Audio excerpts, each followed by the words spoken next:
Coming up on this week's edition of NCBA's Cattlemen to Cattlemen. Are we making progress in the effort to improve the quality of U.S. beef? We'll take a look at findings from the 2022 National Beef Quality Audit and hear from some of the people involved in creating this valuable resource. And now, NCBA's Cattlemen to Cattlemen. Hello and welcome to NCBA's Cattlemen to Cattlemen. I'm Kevin Ochsner. Thanks for joining us. Every 5 years, the National Beef Quality Audit brings together a wide range of beef industry stakeholders for a collaborative research and data collection exercise. Funded by the Beef Checkoff, the NBQA gives us a snapshot of the current state of the beef industry, the challenges and the progress made in the effort to improve beef quality. Joining me now are some of the researchers of the NBQA effort. With us today is Dr. Keith Belk of Colorado State University. Thanks for joining us, Keith. You bet. Dr. Morgan Pfeiffer comes to us as assistant professor from Oklahoma State University. Thank you for joining us. Yes. And Dr. Jeff Savell. He's the Vice Chancellor and Dean of Agriculture at Texas A&M. Thank you for coming. Good to be here.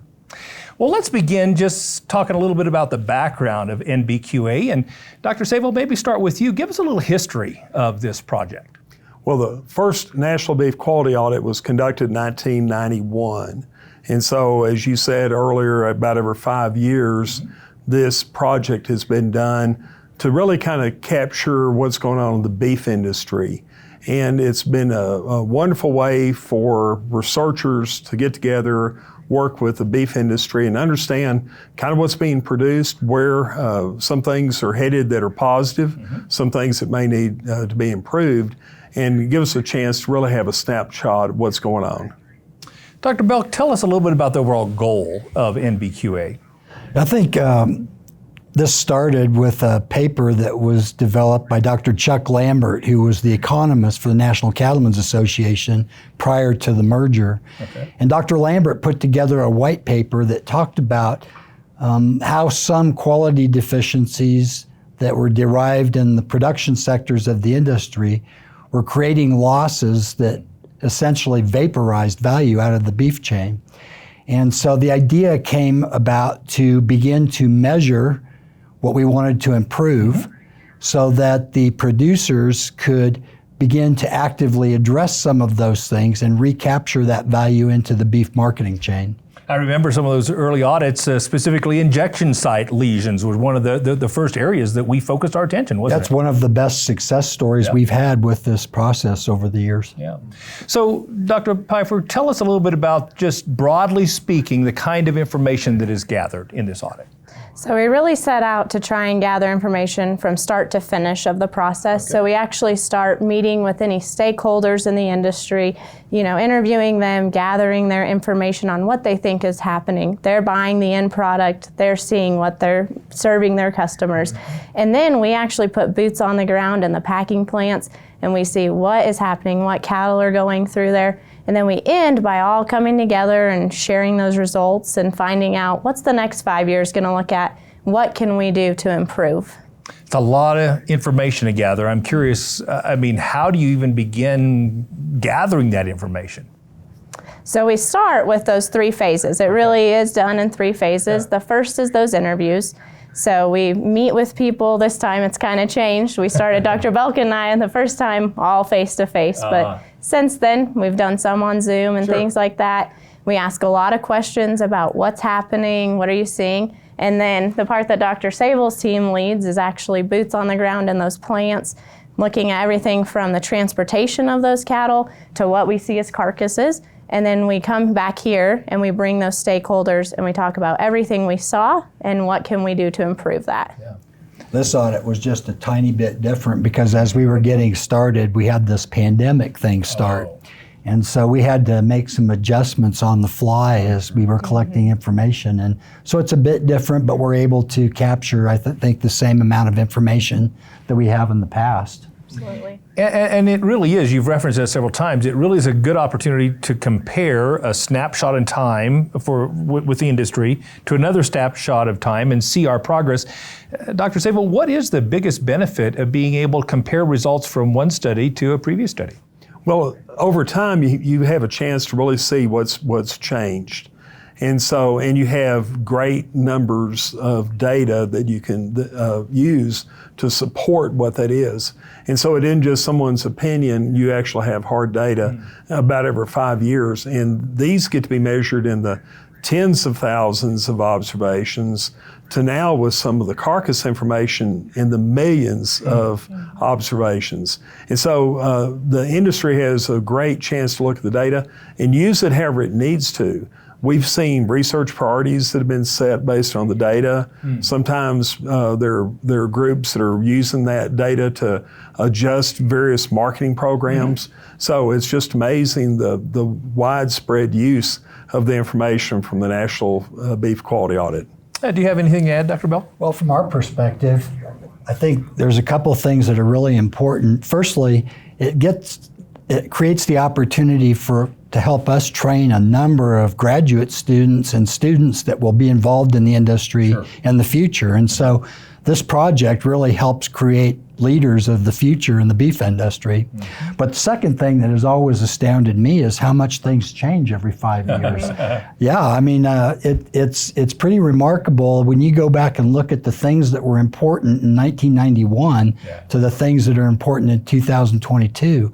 It's changed a lot. And we want to dive into some of those after our break. Still ahead on NCBA's Cattlemen to Cattlemen, we'll continue our discussion on the National Beef Quality Audit and dig deeper in the findings of this important project. Stay with us. We'll be right back.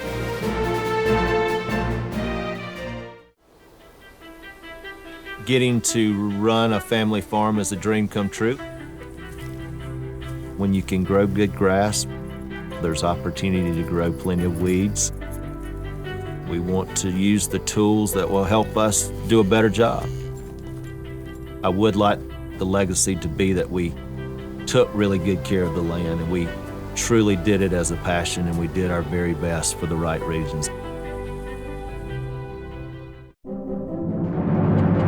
If you're looking for the best in cattle industry news, information, and education, then don't miss NCBA's Cattlemen to Cattlemen. Each week we cover important topics such as herd health and cattle handling, plus updates with congressional and industry leaders about today's top policy issues, and stories shot on location at cattle farms and ranches around the country. Don't miss NCBA's Cattlemen to Cattlemen on RFD TV and on YouTube.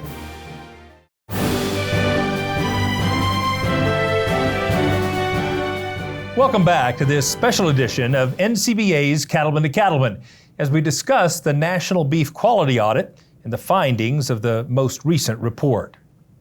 We continue now with our panel of NBQA researchers, and Dr. Belk, let's start with you. You learned some things about our market cow and bull situation, didn't you? Yes, very much so. It's interesting because since we conducted the last audit in 2016, there was a clear improvement in how the various sectors of the marketing chain perceive the image of the market cow and bull sector of the industry. And we think that was due, in part at least, to a clear improvement in the perception of how cattlemen are handling their cows and bulls. There was an improvement in the image of how they think that the cows and bulls are being treated and from an animal behavior perspective. So that was a good thing. There was an interesting feature in that most of the sectors of the industry recognize that we need to be very diligent about monitoring and being ready for bad things to happen from an animal health perspective. And so they very strongly stated that we need to have a very robust traceability system in place for that sector of the industry. And then the last thing that was brought up quite frequently is there seems to be a growing impetus to see foreign object contamination occur in that sector of the industry. Mostly what they're finding is buckshot in the products that are produced from market cows and bulls. Dr. Sable, what would you add? Well, one of the things that we saw was body condition scores of the cows were a little lower than what they had been the previous audit. Same thing on muscle scores, and indicating slightly less muscle. Now, some of that may have been due to the drought circumstances we had during the time period of the audit. But why this is important, these cows and bulls produce product for the marketplace. Yeah. And they're not just producing all ground beef or anything, that they're valuable subprimals, cuts that can be used in a variety of places in food service and retail. And so the better the product that are being produced, the more valuable the cows are, and that trickles down into the marketplace. So that's something that we continually talk to producers about, how important it is for the market cows and bulls to be able to achieve the highest sell value they can if they're producing the kind of product that is important for food service and retail. And no doubt there's some real incentives to do that in this kind of market. Let's talk fed cattle for just a minute. What were some of the key takeaways from that segment of the market, Dr. Pfeiffer? So I think one of the most exciting takeaways from the fed cattle data that we collected is that we're an all-time high for prime and choice cattle. Now, this is everybody in the chain is excited about that, but this comes with a little more condition. So we're actually seeing a little more yield grade 4s and 5s, although some of our discussion at our strategy workshop would indicate that that's not maybe all bad as the industry continues to change. Getting that quality is what we want. Let's talk about mobility and harvest floor kinds of issues. What are we seeing there? Dr. Sable? So one of the things on mobility, if we look at the fed steers and heifers, that mobility is very, very good. It's a little bit less than what we had before, but still very high as far as the number one mobility. Same thing on the market cows and bulls. We've been measuring mobility in that sector for a longer time period. And so one of the things I think is important in this is the fact that by evaluating this across all the plants that we've been in across the United States, we have a good snapshot now of what mobility is. And we have a chance then to work with producers if there are concerns to help them understand the importance of mobility. Without having animals that are mobile, highly mobile coming into the plant, they're not eligible if they can't make it all the way through. And so that's one of the things that's important from an animal welfare standpoint, and being able to have valued livestock that can be harvested. And there's been a lot of work done relative to transportation the last couple of years. We've made some improvements there, I understand. Is that right, Dr. Belk? I think that the data that we collected in this round of the audit demonstrates pretty conclusively that the number of drivers that are hauling cattle to processing plants and other locations, the number that have been certified against the BQA transportation guidelines has increased substantially, and that's a win for the industry. It's really, really important to help with that cattle handling process. That's great. Well, let's helicopter up for just a minute. Dr. Sable, I just ask you, what is the value of this information to me as a beef producer? Well, I think that's important. If you're a producer, it's very important for you to understand what's being produced. What's the quality, composition, and value of the beef that you're producing, whatever sector you're in. If you're in the fed steer and heifer, or if you're in the market cow and bull.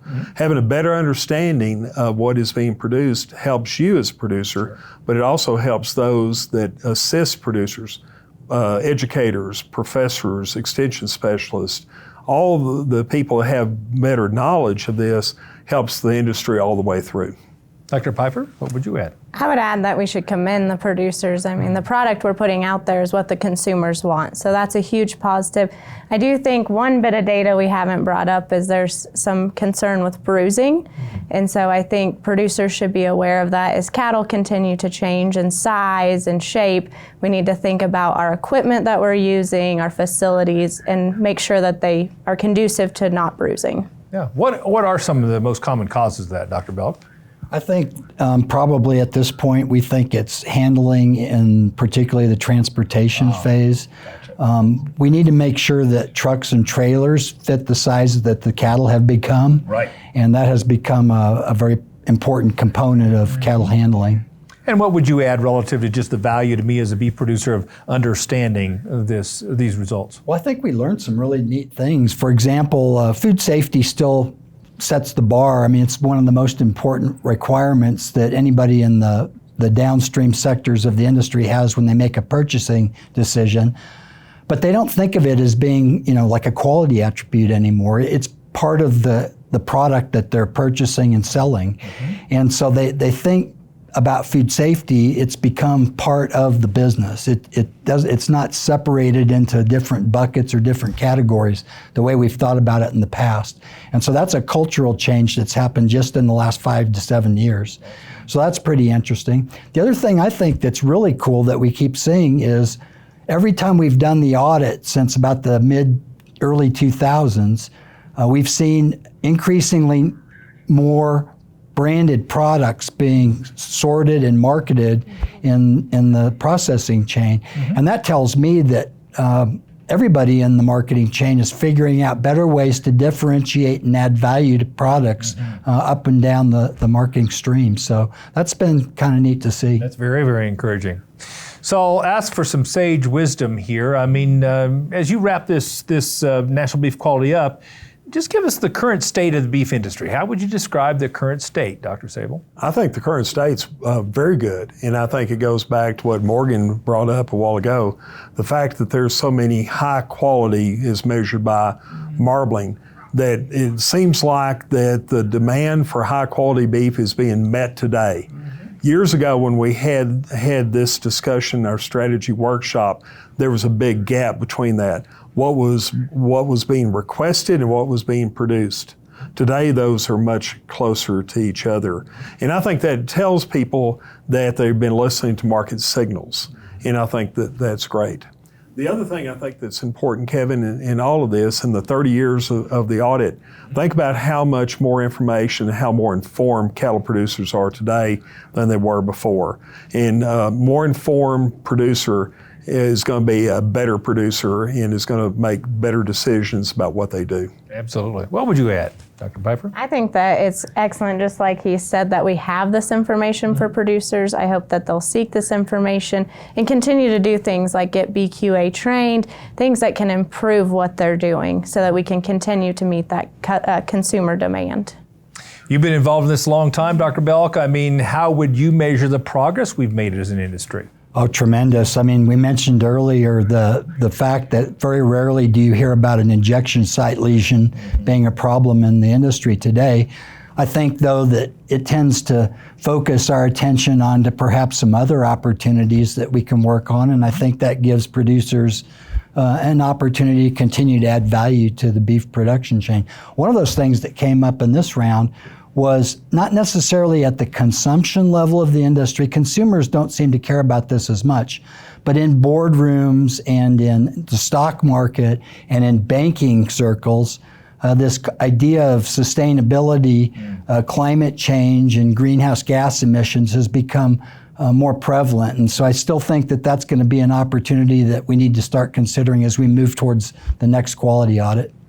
Well, thank you all for your involvement and your leadership in this effort. It's incredibly valuable for our industry. Now, if you want to see all the resources produced on the NBQA or read a summary of the audit, you can find those materials on the website bqa.org. Still to come, we'll hear what a group of cattle producers think about the results of the National Beef Quality Audit. Don't go away. We'll be back with more right after this. Hi everybody, I'm Tom Elliott with John Deere.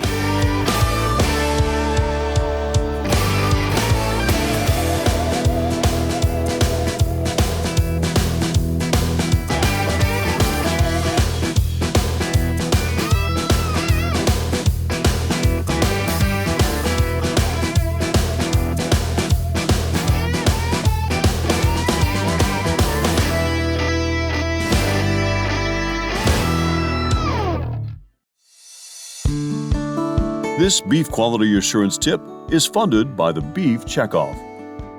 Hi, I'm Dr. Julia Herman with the National Beef Quality Assurance Team, and I'm here to talk to you about building a biosecurity plan. When we talk about biosecurity, we are emphasizing keeping diseases off the operation, and this can be done in a number of ways. Cattle producers are already taking steps to keep their cattle healthy, and having a written biosecurity plan is an important part to both healthy cattle and a successful operation. BQA has developed some useful resources to help cattle producers walk through current biosecurity practices on their farm and provide steps for continuous improvement. The customizable template enables producers to fill out with a trusted resource such as their veterinarian. Our BQA Advanced Education module focuses on the principles of biosecurity and walks through the plan. These are great tools to prepare your operation for a disease outbreak and improve the success of your farm in the long term. Check out these resources on bqa.org.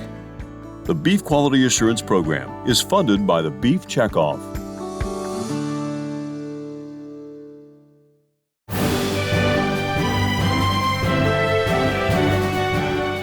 Welcome back. Today, we're focusing on the National Beef Quality Audit and what this important study means for the industry. I'm joined by a great group of cattle producers. First of all, we have Dr. Trey Patterson, CEO of the Padlock Ranch in Wyoming. Also with us, Dr. Brandy Karish comes to us from Mississippi State University and a producer herself. And Dr. Clay Mathis, who of course is the director of the King Ranch Institute in Kingsville, Texas. Thank you all for joining us on the show today. I guess I'll start with you, Dr. Patterson. Why would you think this audit is so important to beef producers? Well, I think the audit gives us a snapshot of where we're at in the industry, and it helps us to focus on some things that may need some attention. You know, I think about the things the audit deals with efficiency and waste in the industry. I also think about this consumer acceptance of our product. You know, as producers, we may be a little bit removed from that in some ways, but it's still very important to our bottom line. So I think the data that we get out of this audit really allows us to get out of our silos, look at the big picture, and we can celebrate some successes, but also challenge ourselves to get better all the time. So there were some real wins, though, from this audit. Dr. Karish, tell us about some of the positive takeaways. I think one of the really big positive takeaways that we saw is how much our industry has improved from an efficiency standpoint. I think that was a really big key highlight that we saw in this audit. One of the things that I thought was really interesting is we saw the highest amount of prime and choice carcasses. So we're doing a really good job of producers is producing really high quality beef. And that's, we know it's something that consumers want. And I think another thing is that producers are listening in terms of training, in terms of animal care. We saw almost no injection site lesions in this audit as compared to some of the things that we've seen in previous audits. So they're taking what they heard in the previous audits and they're carrying it onto the farm. That is good news, but it's true to say there were some areas for improvement. Tell us more about that, Dr. Mathis. That's right. On the fed cattle audit side, we had more yield grade 4 and 5 cattle than we'd like to have seen. We'd like to see those cattle be more like a yield grade 3 where possible. There's probably some supply chain issues associated with COVID that led to that to some degree, but a place that we could improve upon. I think in both the fed cattle audit and the market cow and bull audit, there were more bruises than we'd like to have seen. And so we need to be thoughtful as an industry about our facility designs, about the trailer designs, and about how we can maybe get those cattle through and in and out of those trailers without bumping their top line and yielding some carcass trim as a result of that. Also, on the cow and bull audit side, there were more cows, or quite a few cows, that came in with full udders. And one of the things we have to be aware of there is that when a cow comes in with a full udder, and if that milk spills, that's a contaminant. And so there's losses associated with that. So we need to be thoughtful about how we market those cows when they're lactating. And the final thing is, there was 100% of the packing plants that identified that there was some birdshot and buckshot in the cow or bull carcasses. And so as an industry, we need to try to find what are the sources of that birdshot and buckshot, and we've got to eliminate that. I'm curious, what about surprises? I mean, Dr. Karish, is there anything that surprised you? Yeah, probably the biggest thing that surprised me in some of the takeaways, Dr. Mathis mentioned the full bags. Yep. That's not something that ever crossed my mind. Typically whenever we cull a cow and it's time to market her, it usually occurs when we've got her in the pen right after weaning, right? Yep. That's the easiest time to put her on the trailer and send her to town, and that's a good time to get her off our feed bill, especially if she's still relatively healthy. But that's something that kind of made you stop and think, maybe we need to wait a little bit of time before we take those cows after weaning and then market those cows maybe a week after weaning, so those bags aren't quite so full. Great point. Dr. Patterson, what surprised you? Well, I think this issue of food safety, it's come up in previous audits as being something the industry needs to be concerned about and has a value proposition to us. In this audit, they said food safety was just an expectation. So we've set a new bar, and I think that's really good, and that was surprising for me to hear, but I think that's very positive. Yeah, it's good, but it's also a challenge to make certain we maintain that, right? Absolutely, yes, sir. Dr. Mathis, any surprises? Yeah, and on the positive side, when they surveyed those that were hauling these cattle, over 90% of those drivers were Beef Quality Assurance Transportation certified. That means our industry is doing a really good job making sure those cattle get from their last destination to the harvest facility, and we're training those drivers well. That's good for us as an industry. There's a lot of these things that you all have talked about that are just right to do for the industry, but I'm curious, make it real personal for just a minute, Dr. Patterson. What are some improvements we can make that'll directly show on our bottom line? Well, I think herd health really needs to continue to be a focus. We have to have judicious use of antibiotics, and we still have to make money at the same time. And so I think preventative maintenance on herd health is important. I also think there may be some work on the genetic side on health that we need to explore. The other thing that comes to my mind really is disease traceability. I know that this audit showed the highest level of RFID use that we've seen, but we have a ways to go. Coming out of COVID, we know now how fast these infectious diseases can travel and how fast regulations follow. And so I think we need in our industry to be able to identify and isolate infectious diseases if we want to avoid a black swan event that could really hammer our bottom lines. We've talked about it for a long time, made some progress, but not near enough, I would say. Yeah. So last question for each of you. I mean, what would you say, Dr. Mathis, is the biggest key takeaway for an individual producer that may be watching our show? Well, I think the takeaway, and I'm going to speak really big picture here, we've done these audits for a couple of decades now, and we're doing a fantastic job in this industry producing quality beef. Yeah. And so I think overall, there are so many positive things. There's things for us to work on, but I like the big picture that we're moving forward in a positive way. That is good news. Dr. Karish? Well, I think one of the big takeaways is that producers are taking in the information from these quality audits and they're listening. So through trainings like the Beef Quality Assurance Program, we can take this information that we've learned from this audit and take it to producers and turn it into those practices that then impact their bottom line. That's great. What would you add? Yeah, I think as we look at the results of this audit, it is amazing how much progress we've made. The quality of the beef we're producing is outstanding, and consumers love our product. I think we can celebrate that, but we have more work to be done. And I think, participation in the Beef Quality Assurance Program moving forward to make sure we're addressing these shortcomings that we've talked about is going to be really, really important. I think we need to own our own future and really stay engaged in getting this momentum continued and even moving forward. One of the great quotes I remember as a young man from Zig Ziglar was, when you're green, you're growing. When you're ripe, you're rot. We're not ripe. We are still growing, and there's still room for improvement. Thank you for coming and highlighting some of those opportunities for us. Still ahead, we'll have more reaction from our group of cattle producers to this important study, and we'll discuss how it impacts the Beef Quality Assurance Program. Stay with us. Cattle producers across the country work hard to care for their animals and their land. The USDA's Natural Resources Conservation Service is there to help. Find out how you can work with NRCS to develop a conservation plan for your operation. Find possible funding resources for implementing conservation practices, or get free expert advice on ways to improve your farm or ranch. Visit the website nrcs.usda.gov today. CattleCon 24 is marching onward to Orlando, January 31st to February 2nd, 2024. Have your say in the future of the industry, network with fellow producers, or connect with friendly faces. Plus, the NCBA trade show will be on site with over 385,000 square feet of the latest and greatest in the cattle business to help your operation stay competitive and sustainable. Learn more at convention.ncba.org.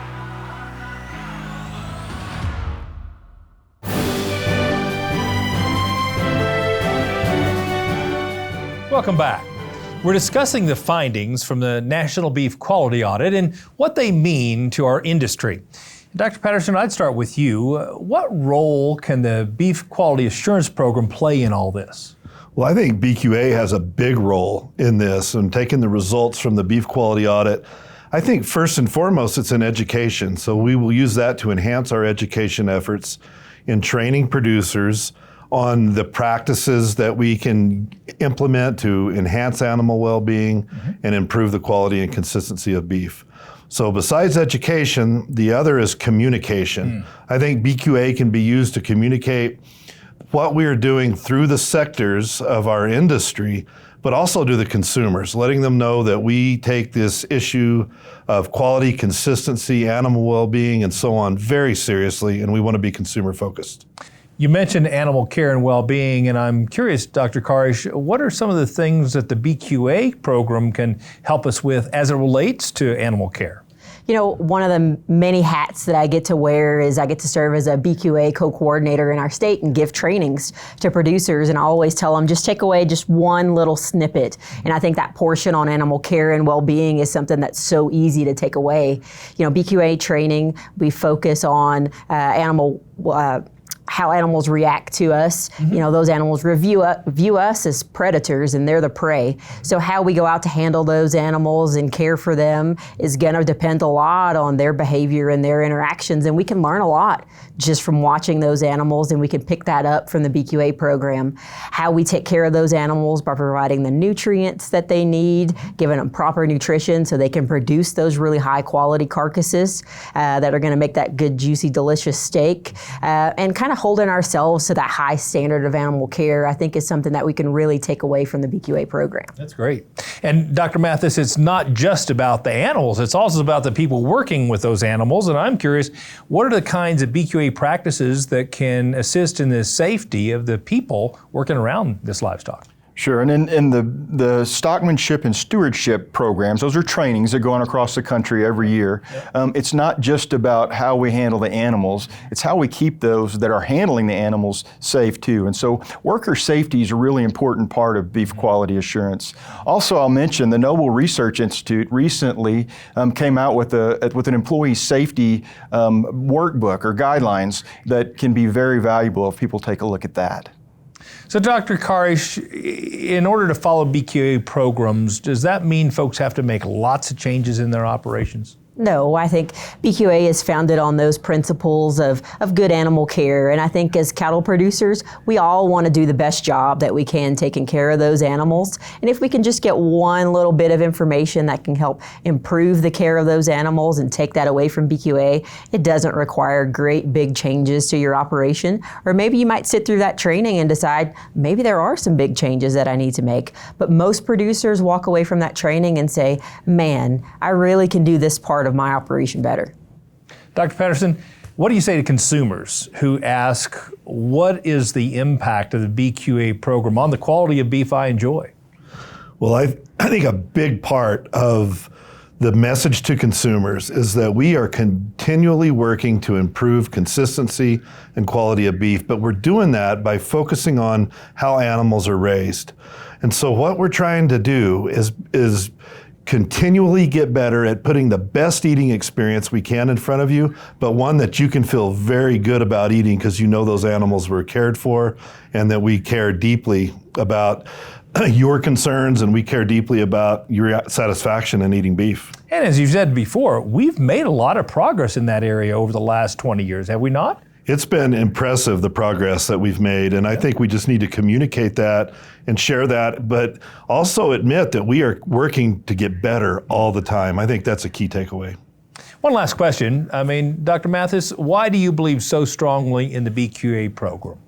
Yeah, the BQA program is how we're continuously improving. It's the best educational platform that we have for that. And we've got to remember as producers that if we can do things that increase consumer trust, then we increase demand. When we increase demand, we increase price. If we increase price, then we have the opportunity to reinvest and continue to do better. It's a virtuous cycle. It's a pretty good recipe, isn't it? It is. Dr. Karish, why do you believe so firmly in BQA? I believe so firmly in BQA just because it's proven that it's worked. We see it in those standards that we set for the industry in this beef quality audit that we've talked about. We've seen the changes that producers have implemented because of the things that they've learned in the BQA program. They've taken that onto their farms and ranches. They've applied that in their cow herds, and they're using that to produce a safe and nutritious product. What would you add? Well, I think a big point is that this is our program. Industry owns this program. And we are able to take data like we get from the National Beef Quality Audit and work towards continual improvement and still maintain our operational freedom because it is a producer-owned educational program based on science, not on myths. Those are absolutely critical points. Thank you all for coming to the show, and thank you for all your leadership in this area. The industry appreciates it. Now remember, you can get your BQA certification right in your own home through the interactive online classroom. After registering, you'll go through a training module that you can complete at your own pace. You can also start and stop without losing your progress. So what are you waiting for? Visit bqa.org for all the details. Still to come, we'll dive deeper into the topic of animal welfare and how that impacts consumer trust in beef. Stay with us. Did you know you can get reimbursed for attending cattle industry educational events? The Rancher Resilience Grant helps cattle producers attend valuable programs such as Cattlemen's College and Stockmanship and Stewardship training sessions. Local, state, and national events qualify for the grant, and successful applicants can receive money back to help cover registration fees and hotel expenses. To apply for the Rancher Resilience Grant, go to ncba.org and click on the Producer tab. Are you concerned about the impact government policies could have on your cattle business? One way to make your voice heard in Washington is by joining NCBA. When you join, you'll be part of the nation's oldest and largest national cattle industry organization that has a professional team working in Washington, D.C. on issues that matter to cattle-producing families nationwide. Don't stay on the sidelines. Make your voice heard by joining NCBA today at the website ncba.org.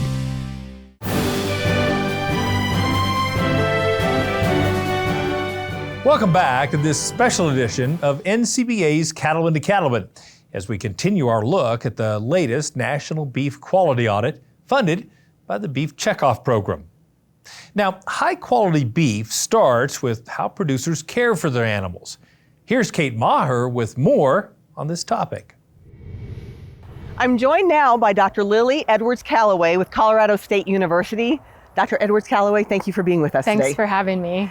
So there were a couple unique things with the National Beef Quality Audit this year. One is that it took place partially during COVID times. What did that mean for you all and the researchers? So that was very hard. COVID was hard for a lot of things, but collecting data in slaughter plants was not possible for a good portion of that time.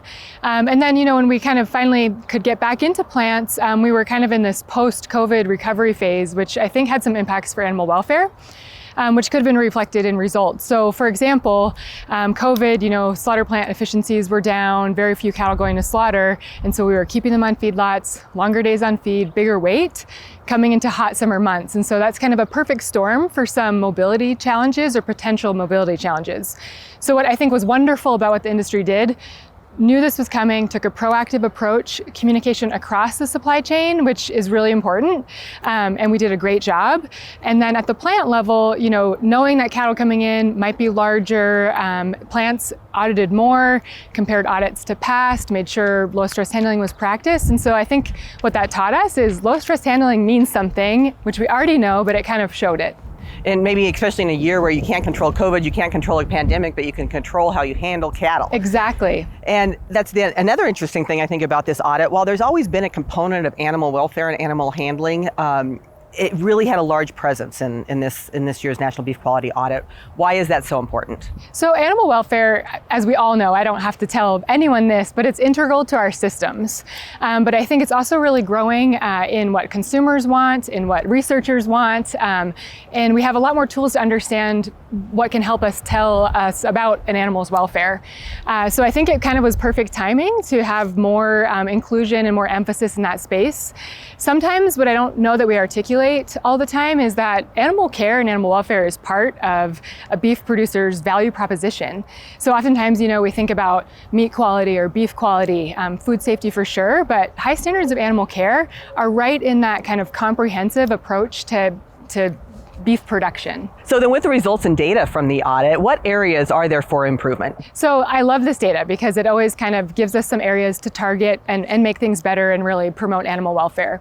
And so one of the things that we saw in the data, particularly in the market cow and bull audit results, was kind of the animal condition. So greater frequency of poorly conditioned, body condition, low muscled animals, for cows, really full bags, and those things can impact kind of how an animal moves through the system and impact welfare.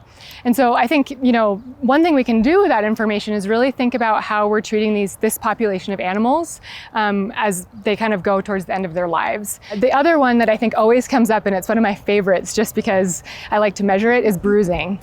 So I think we always see some fluctuations in bruising. I think bruising, it's complex, it's multifactorial, which makes it kind of challenging to study and understand, but we do have some information, facilities, poor handling, animals can do it to each other. And so I think, again, that emphasis on low stress handling and maybe some deeper dives into kind of understanding what we could do a little bit better in that space. So then how do we take all of that from the audit and researchers like yourself and universities like Colorado State and others that were involved in the audit, how do you take the results and use those to develop tools and resources to empower producers to make these changes and take action?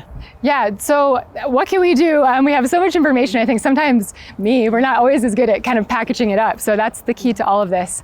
I think people have to believe in something to really want to do it and own it. And so I think and that's for anything, not just producers. So I think it's really finding ways to package that information and saying, hey, this can impact you and your animals in a meaningful way.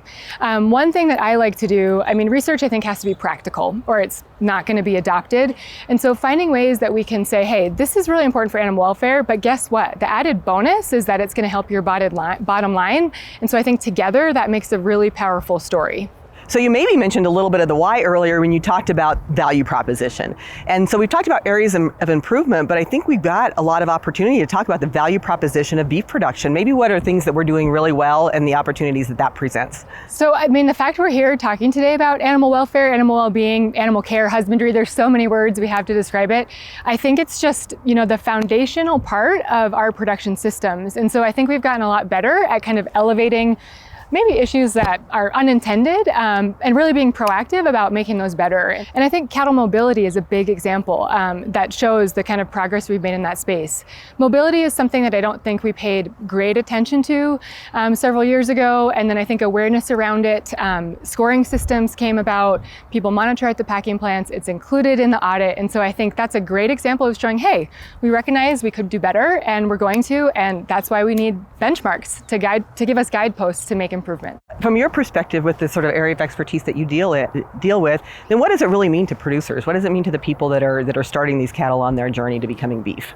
So I think animal well-being means it's what you do for the animals, and you just need to show everybody what you're doing and really make people believe in that animal care kind of holistic approach to quality in your system, which I think many people are doing, and being proactive about some of the things that maybe are harder things to talk about, but partnering with universities and kind of coming up with those, how do we address these questions with practical solutions to make it better for ourselves, our bottom line, and the cattle. Well, it's been really exciting to hear about all of this, especially when you just see the whole end result from a big perspective, and we all end up with quality beef to provide to the world. Thank you so much for your efforts in this, and thanks for having us here today. Thank you.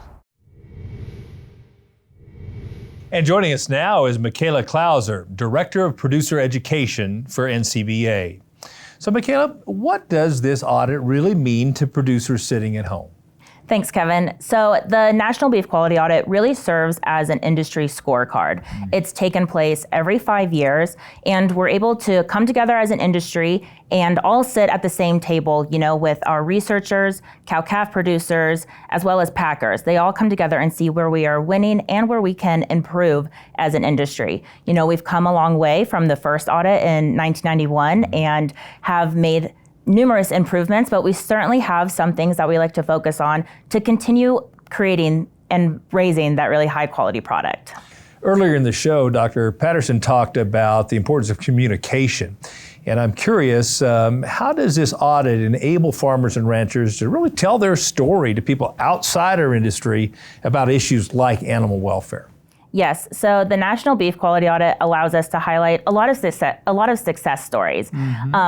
With this past audit, some things that stood out to me was the overall increased efficiency. That's something that I think producers can really hang their hats on. As well as producers have gauged more to listening to their customers and consumers and creating that high quality product and making the product more consistent.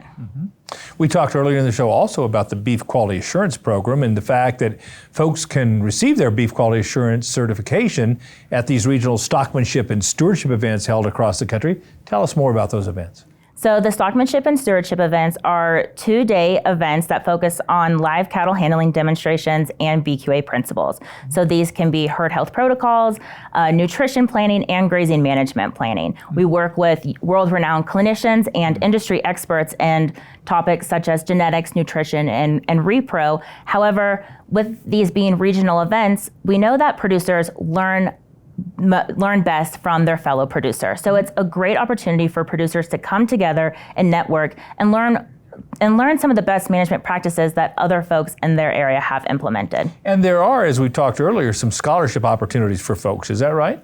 Yes. So we have a program called the Rancher Resilience Grant. This is through reimbursement where a producer can apply to attend industry educational events.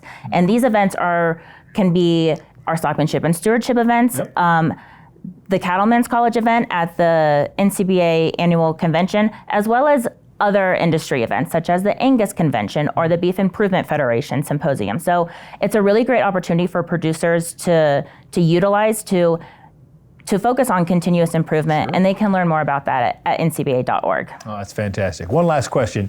Why is producer education such a continual focus and priority for NCBA? Yes, so producer education is a cornerstone of NCBA, and we know that through continuous improvement that producers can be more profitable and therefore pass along their operations to the next generation. And that's crucial for the longevity of our industry. We have a ton of events here, such as the Stockmanship and Stewardship Program. We have our Cattlemen's webinar series that are free to everyone online, and a lot of opportunities that we hope for folks to take advantage of. Really incredible content material. Thank you for all that you and your team do for our industry. When we return, we'll wrap up our discussion on the National Beef Quality Audit and its impact on the beef industry. Stay with us.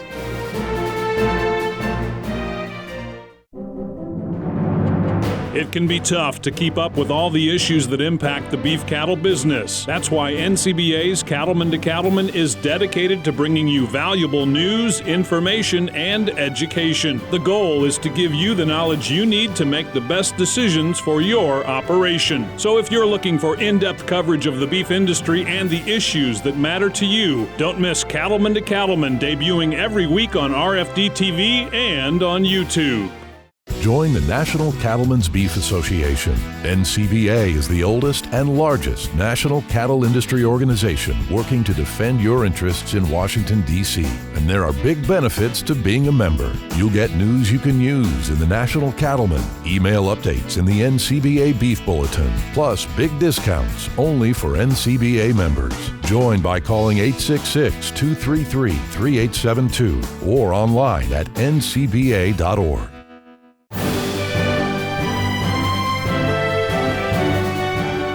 Welcome back. As we wrap up our show highlighting the results of the 2022 National Beef Quality Audit, I'd like to give Trey Patterson and Michaela Klauser an opportunity to share some final thoughts. Michaela? Thank you, Kevin. So I think what we've heard today is a theme of just how far we've come as an industry and the improvements that we've made and the high quality product that we have. However, I think that it's really important to remember that continuous improvement and how important that is for producers to remain profitable and to always look at how they can improve their operation and their cattle herd and therefore the industry. You know, and a great place to start is by becoming BQA certified. And there are a couple of options in order to become BQA certified that I think I'll let Trey talk about. Yeah, go ahead, Trey. Well, I think the results of this beef quality audit show that we have made remarkable improvement. I am just amazed how resilient our industry is, how strong the people in our industry are, how we respond. You know, we use results from this beef quality audit. We measure, we analyze, and we respond. And we're seeing that. We're seeing the results of it. But I just don't think we can rest on our past success. We have to keep the momentum up. We have to keep improving. We have to keep listening. As I look at the best way to do that, I can't think of anything better than beef quality assurance. Yeah. Participation in that program, it's producer owned, it's science based, and you know what? We can control our future if we continue to engage in this. I think we can secure our future if we continue to engage in these kind of practices that are taught by BQA at a high level. And it's never been easier than it is today. We have online modules that are free, but we also have in-person trainings throughout the country organized through the state coordinators. There's just great opportunity to engage in this and really take hold of our future. And that's what I hope everybody understands how important that is. Really no excuse not to capitalize on these opportunities and join the growing number of BQA certified producers. Thank you both for all your leadership. Now, don't forget, you can read a summary of the latest NBQA audit at the website bqa.org. While you're there, also check out the interactive online classroom and begin your training to earn a BQA certification. Well, that's our time for this week's edition of NCBA's Cattlemen to Cattlemen. Thanks to all of our panelists for their insights, and thanks to you for watching. We'll see you again next week, right here on RFD TV.